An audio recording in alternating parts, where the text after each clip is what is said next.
you check your papers, your day is definitely going to be amazing. Have you heard about the saying? I have. I think I formulated that saying. But anyway, let's quickly go to what the papers are saying this morning, and then I'll be discussing with my lovely colleagues here. We'll start with The Nation like we always do, and here it says, EFCC, 13,000 convictions secured. We get to talk about that on the show. That's a good one to see that accountability is now happening. And then we're going to move to the Abuja Inquirer, where it says scores of security operatives killed in Benue ambush. We keep talking about insecurity in Nigeria, and we cannot just wait for it to finally stop. And then we go to the platform. We go to the Platform Times. Let me quickly get the Platform Times. Okay, so let's quickly move to the blueprint. Now, the blueprint says, do I have the blueprint here? Okay, it says FG to unleash EFCC, ICPC on contractors over slow progress. All the time we talk about contracts and how slow they can be, but now we're seeing that. I love the fact that accountability is really coming on now. We move to the Leadership newspaper, and this one says Dangote refinery is Nigeria's future, Otedola is saying. We get to speak about it on the show. We've spoken about monopoly a lot of times, but here we're hearing that, you know, it's the future for Nigeria. Now we move to the Daily Independent, where we are talking about aviation now. It says how charter airlines use temporary import permits to defraud Nigeria. That's what the Daily Independent is saying. And then we move straight to the, let's move to This Nigeria, where it says failed transactions, banks customers declare, banks customer decry delay in money reversal. That's for failed transactions.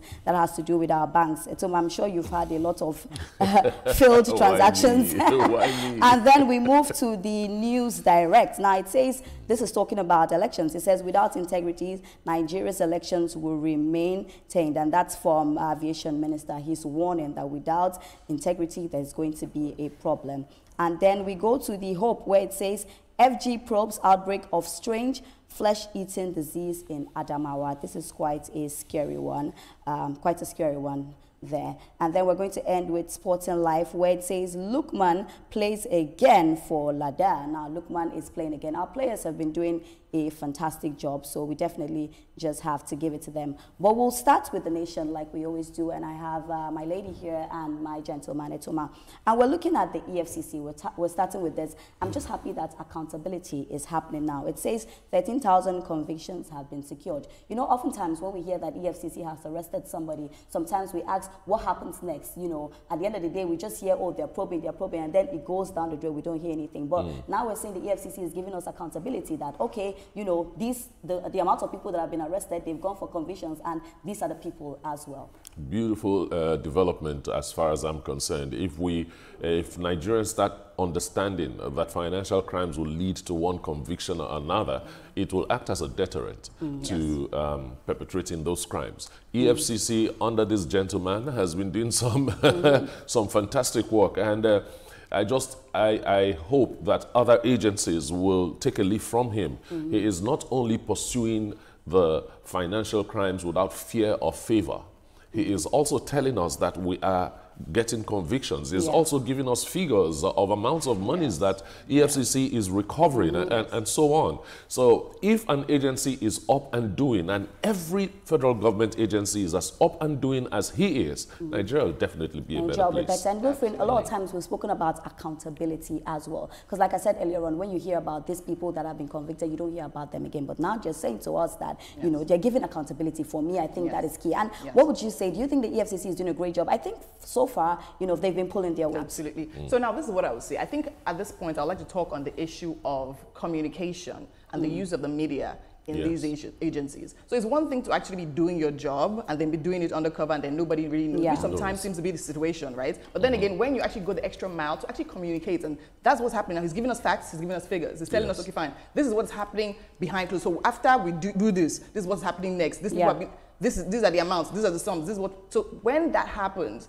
people are more comfortable. People start trusting more. They believe that, okay, you're actually working. So it's possible all these things that we have been over the years, but nobody actually saw the need to put it out there. But now that it's out there, it's very important because, I mean, this is gaining trust of the Gaining trust. But we'll move quickly. We're talking about security here. It says scores of security operatives killed in Benue ambush. We're saying the header is saying that governor's aide kidnapped in Nasarawa, military hit, terrorists in Yobe Plateau as well. Etoma, sometimes I wonder, where do we get to a point that we don't hear news like this? It's like every AK market day, you wake up, you hear something has happened. Insecurity continues to take center stage, and it's not like we are not doing things against it. Is it that we are not fighting enough for insecurity?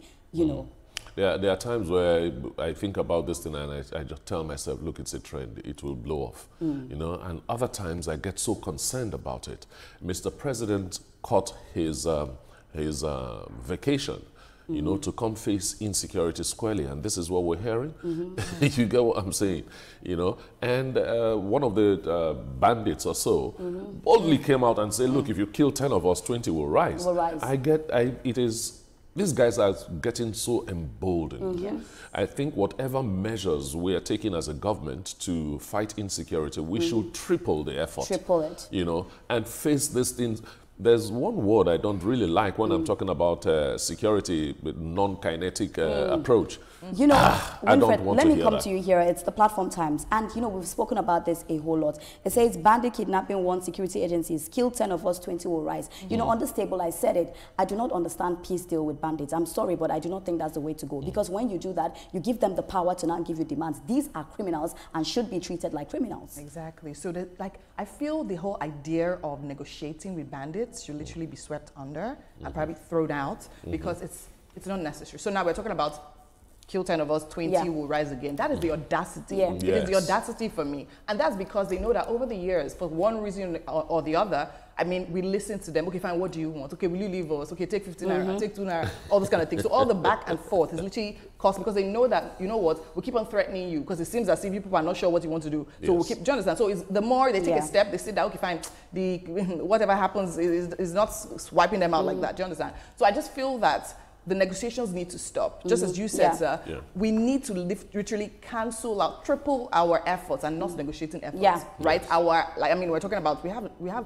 armed forces. That's the fact that we have challenges here and there, but then again, in recent times as well, the armed forces have actually been doing, I mean, a pretty good job with wiping, and I feel with time, gradually, we actually get there. So we need that hard hand. Yeah, I think they're doing a great job, but I think more has to be done. And I think that dialogues with criminals is not the best. We do not need to give them, you know, that power to feel like they can tell us what to do.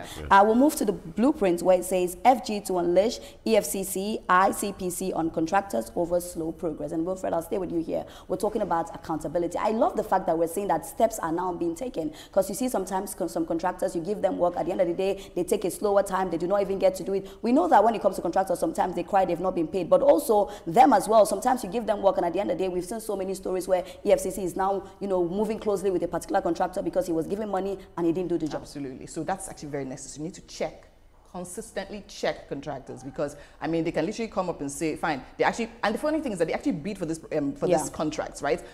Like tirelessly, and they go at it until they get it. But most times for some people, for most of them, it's probably the money they're after. So once they get it, there's that lax, and they're like, okay, fine, we have this now, and you relax and you take your time. For me, I think what really upsets me is literally when you see one administration into a next administration still taggling and haggling with the past contractors that are meant to have submitted and finalized certain jobs. So I think it's necessary that, yes, EFCC needs to be on their necks to check them at every single level. They need to, the same thing, accountability. What are you doing? When are you doing it? Give timelines. Let them be clear. Let us see that, fine, this is what you're doing, and then there should be deadlines that shouldn't be missed. And then if missed, there should be excuses and accountability. I think people need to face the what for what they do, because when you hold people accountable, then you know a lot of people will be scared to do things they are not supposed to do. But there are timelines to every contract.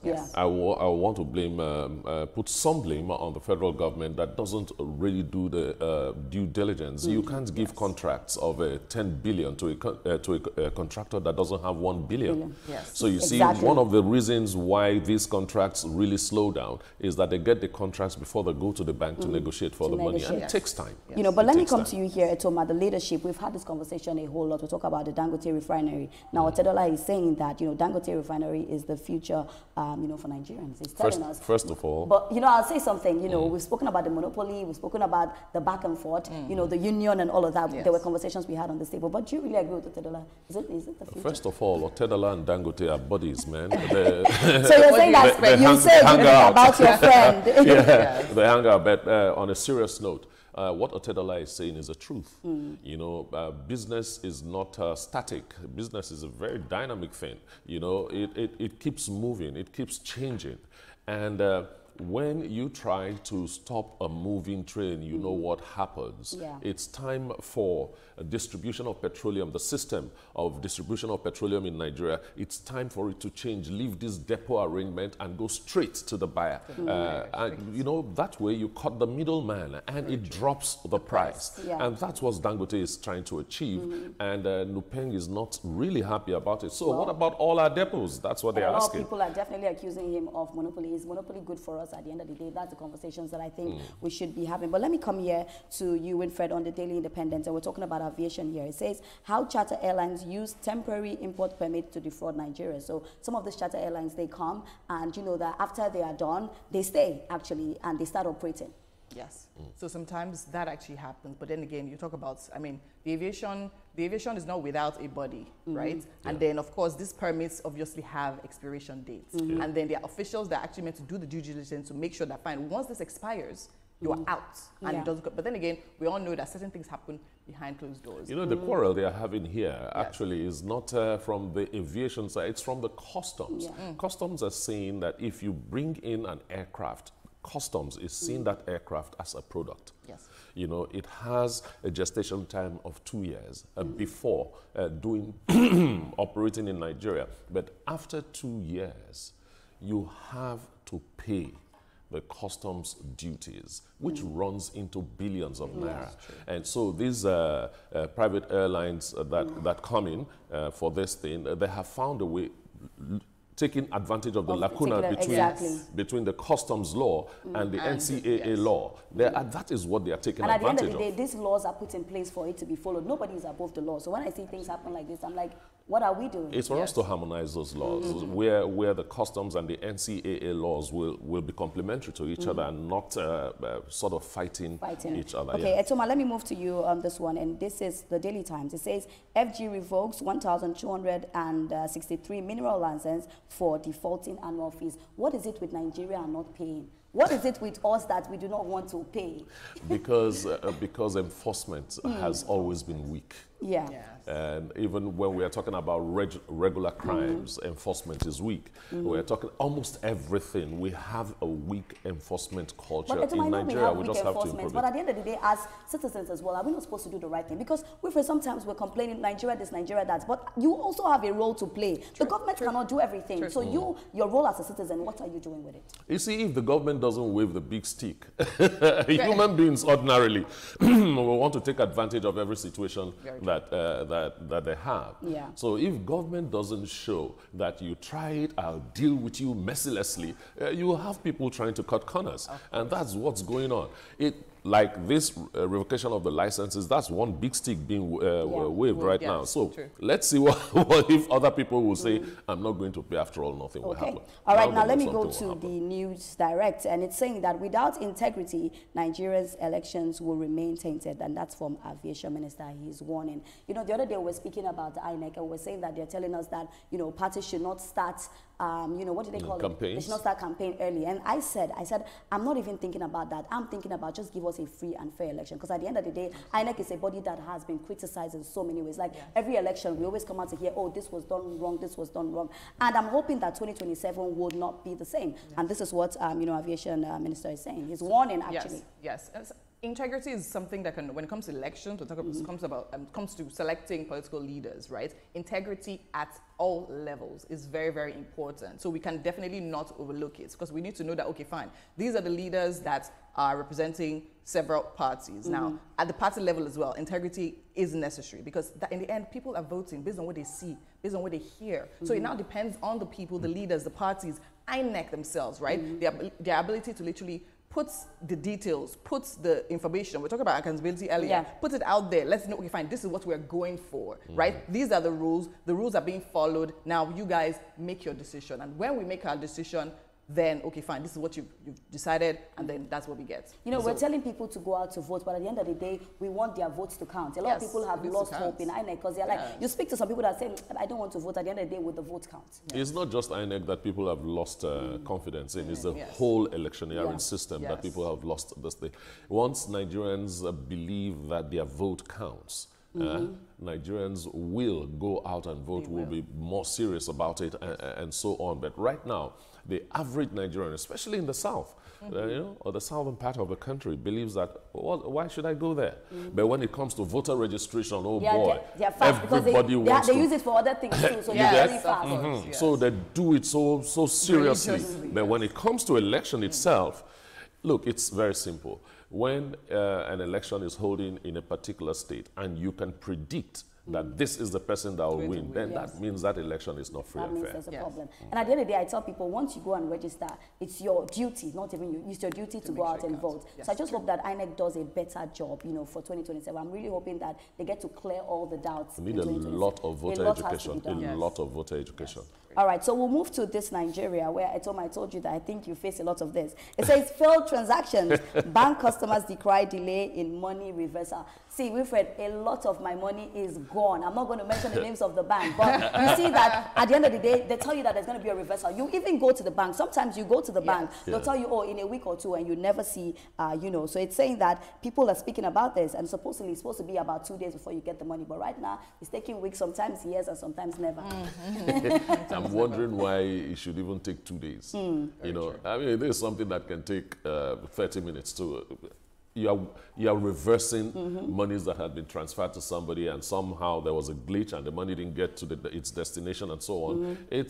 I think it's a click away. You know, it should be something that shouldn't take up to 2 days. Unfortunately, weak implementation, weak supervision. We are still talking about the same thing. You know, most Nigerians now see the bank as a place you don't go to. You know, Wilfred, the other day I was saying that maybe I'll get my colo and start taking money. Because at the end of the day, there are a lot of conversations, you know, the amount of charges, you know, they're charging you for email, they're charging you for text message. Like, the amount of charges are a lot. And right about now, we're looking at the fact that, you know, there's supposed to be a reversal. Why is it not just taking 1 day? Why do we have 2 days? And Wilfred, sometimes you don't get this money. I'm a testament to, do you know the amount of money I've lost? So at the end of the day, she was telling her story and calling my name. So now let me blow your mind, right? So it's one thing to say you actually did the transaction that you didn't go through, but then again, the money wasn't reversed. Now let me tell you from the other angle, right? So I've had a situation where money was paid into my account. Money that wasn't for me. Wow. It did not belong to me. What? Exactly. Happens, That has never happened to me. I wasn't even, I had to go to the bank and say, yo, there's money in my account. It's not my own. And that's because you're a good citizen. Do you understand? That's even to find, like, first of all, before they even before they could trace and know that, okay, you know what, this is where the money is from, it was a problem. I had to keep on going. I said, see, it's money, oh. It's actually money. Do you understand? How many people will do that? You are a good citizen, that's why you did that. But that's very commendable. Let's go to the hope quickly. And it says, FG probes outbreak of strange flesh-eating disease in Adamawa. And when I read those headlines, I had shivers. You know, goosebumps came up. We have a very weak medical system. Let's call a spade a spade. We are trying to rejig our medical system, you know, in Nigeria, and we're having outbreaks like this. When I read flesh eating, I said, God, what is this? You know, it's a whole lot. I don't know what to say. Something gets to be done with that in Adamawa. But we'll go to Sporting Life. That's our last paper. Do you like sports? Yeah, well, yes, I do. Okay. You know, the Ballon d'Or, again, I wish all the players the very best for the Ballon d'Or. I always watch that award because it's something that, you know, I really like. It really interests me. But now this one says, Lukman plays again for Lade. Now, Lukman, we have Lukman, one of our players that does a fantastic job. And it's just beautiful, Wilfred, to see that our players are getting that international recognition. Absolutely. As in, I mean, with Nigerians, we know what happens sometimes when it comes to sports, right? It can literally be quite devastating and disappointing sometimes. But then again, when these players actually step out, they actually put in their all. You actually can't deny the fact that they actually play with heart, right? And they put that in. That's why the fact that sometimes the outcome is not what they actually want and all of that. But then again, absolutely, I mean, the Ballon d'Or is an award, very prestigious over the years and everything. To see Nigerians at that level, beautiful. But my own is that they play really well outside. The conversation is when they come back home, our Super Eagles, they should play well. Because we don't see that energy when they come back home. And I've said it a lot of times on this table. I will never get tired of saying it. You know, when we're playing for Nigeria, let's also play well. All right, so coming up on TVC Breakfast, Concourse set times on the table to rejoin APC. Now, how